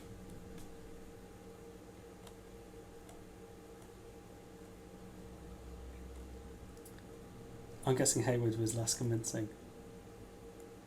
2 twos. Okay, cool. The good news is it being crit for Mittens. I think it makes sense to say you start to swagger and you are not pulling it off at all. And Mittens is just there in the background of a cartoon type thing where someone's sneaking, it's just that's Mittens between bits of shrubbery and behind things, and he sees you swaggering and just pulls you down to him and is just follow me, and it's just darting from cover to cover, and kind of leading you through, going from point to point unseen, rather than letting you continue trying to pull off that was all normal because you literally just walked out of a burning building and no one was ever going to buy that.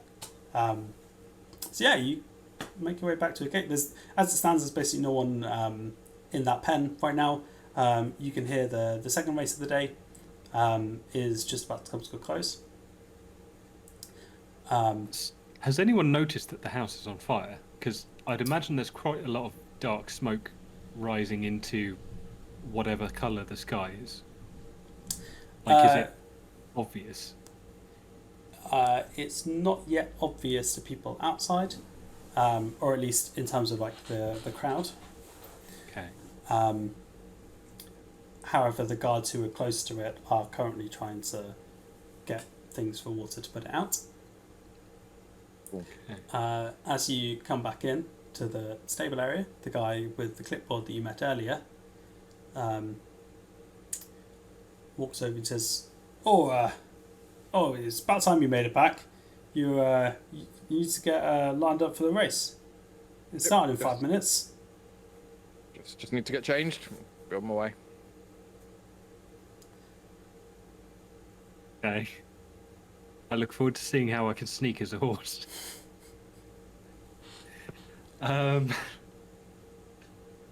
Cool. I will reacquaint myself.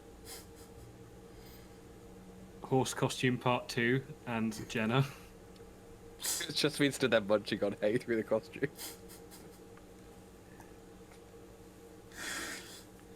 Okay. Jenna, just like we rehearsed.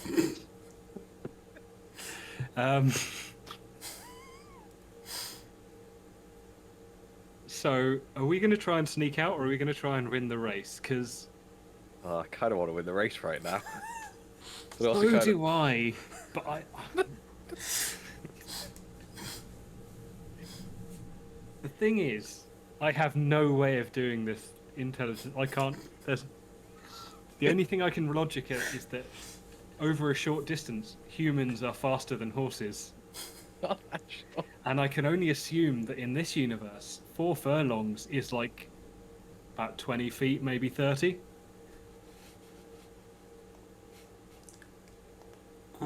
It's a bit longer than that. Okay. How far is 4 furlongs in this universe?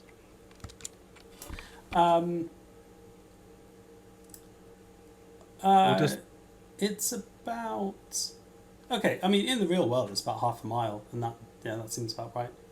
Okay. Basically, the track they've got is a massive, so it's basically like, hang on, a quarter of a mile is a 400-meter track, so it's basically two laps of the track they've got. So it's basically like a 400-meter track they've got, and the race is 2 laps of that. Okay, you're quite a big advantage over a horse on those corners. Horse is going to hit those corners well.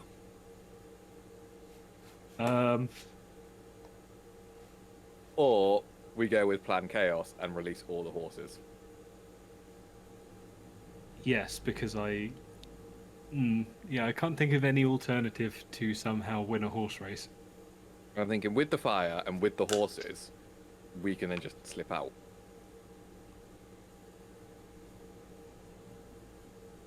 Okay. So I will lead you out the stable and then you barge off. Yeah. All the other horses coming out panic. We get all the other horses out, and then with the horses in the fire, we then just go, cool. So, flashback. Jenna and I were, when we were getting ready for this role of a lifetime, we're practicing our like gymnastic things that we might need to perform as a horse, such as I'm not familiar if you're familiar with like when a horse like bucks and then hoofs someone in the chest. Yeah. So Jenna and I have been practicing where like I'll like hold on to her waist or whatever, and then jump up and then kick someone in the chest, and then land my feet and make it look very much like a horse. Yep, that seems reasonable. So what I want to do is, Jenna will keep an eye out for when we're walking past a horse of some kind that is being led out a stable, because presumably there's lots of them being led around. Yeah. And so what I want the to ones do, coming out from the previous race, and then your race is kind of making their way over. and I don't want to hoof a horse because that's just mean. And what did they do to me? However, I will try and hoof a stable hand into more of an unstable hand into a horse, so that the horse panics and then kind of hopefully we cause some kind of stampede, a la the Lion King. Yes. Well, I guess we covered that in the role for how well you kicked the stable hand to achieve.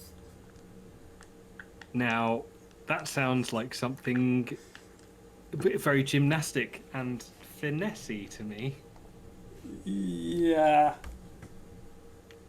I think we can just about allow that. I really hope this goes well. Otherwise, okay, that's a 6, single 6. Amazing. Yeah, I mean, it seems to be going pretty well. The stable hand kind of stumbles into another one who goes into a horse, which obviously doesn't react very well to that, and then kind of goes a bit into the horse next to it. It doesn't react to it very well, and because they haven't like closed everything off properly, because they're just letting people go, the horses go through to set up. One of them then kind of takes off down, and then obviously a lot of the other ones follow. There's some jockeys falling off because they're not really ready for it, and people chasing after them, and yeah, got quite a bit of chaos. Okay. We as one we rear up, so kind of like essentially do like a ballet lift, and then with horse sound effects while all this is happening, spinning around in a chaotic furore to try and incite more chaos. Yeah, I mean, in terms of the available horses, there's lots of chaos. The ones that were kind of being led back from the previous race are not very happy, and causing a lot of chaos inside the stable. The ones kind of on the track are running around, and people are kind of running around shouting, trying to work out how to get the horses back. I then shout fire and point at the smoke rising from the house to install even more chaos. Yes. Like throw the key into a stable, so then they're all like they would have to clamour at the gate to get through to sort the fire out. So it's not like they've just got an easy key. Sure. So, yep, that the first half works in terms of people.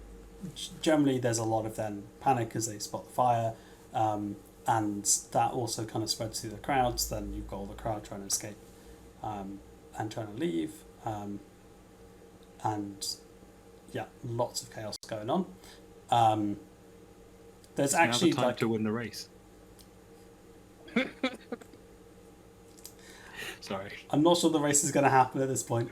Do a lap by yourself.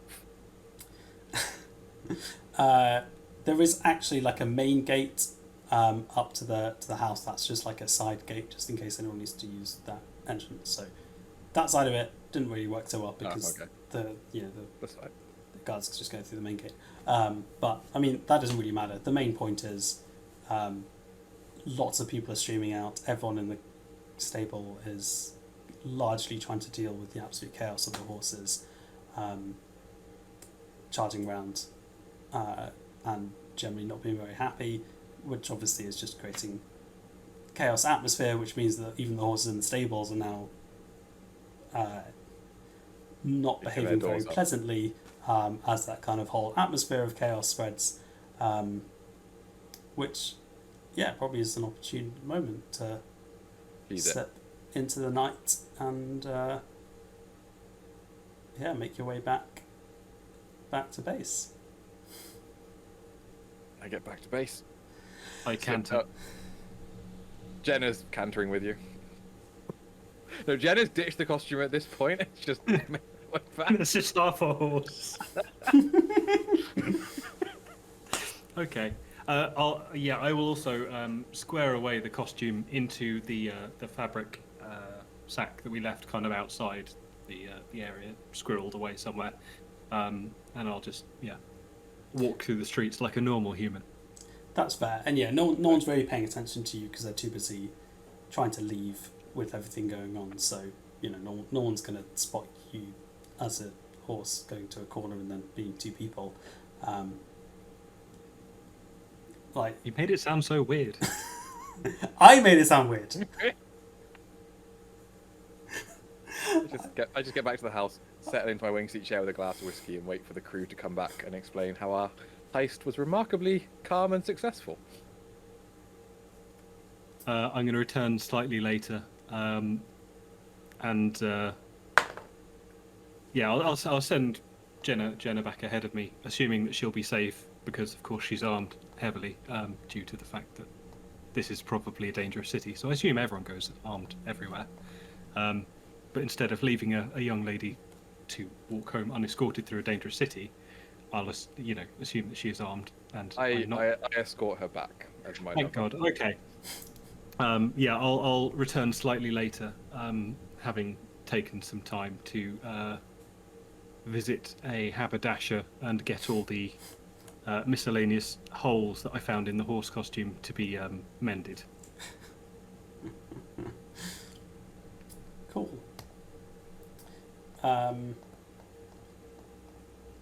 Amazing. Right, well, that is the end of the score. Well done. That was something.